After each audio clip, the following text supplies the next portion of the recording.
ရှိကြခဲ့ပြီချိန်ငါအမတွေအတွက်ယူကြုံမရခုချိန်မှာပြမလေးမျိုးတိတ်လဲခံလာရကြမတတ်တာဒီချိန်မှာချိန်စရာတစ်ခုပူဆွေးမျက်ရည်လေးတွေနောင်တမျက်ရည်တစ်စဲစကားတစ်ခွန်းနဲ့နိုင်ကြည့်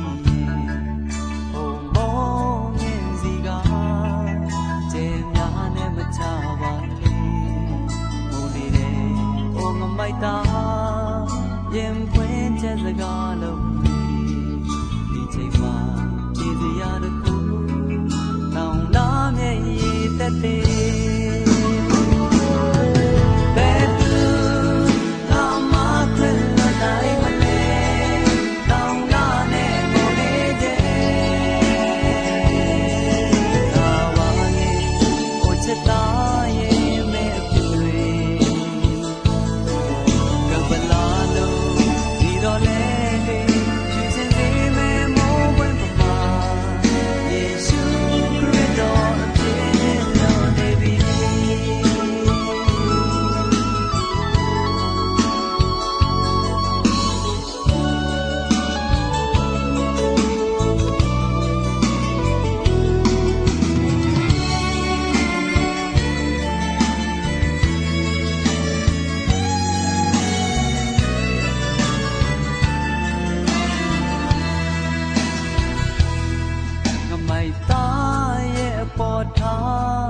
ကြီးမားတဲ့သူနဲ့တာ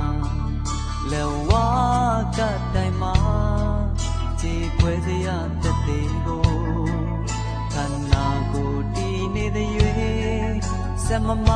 ဖို့ဆုံးဖြတ်ပြီးကယ်တင်ရှင်ယေရှုဖျားအလိုအတိုင်းသက်ရှင်တော်မူ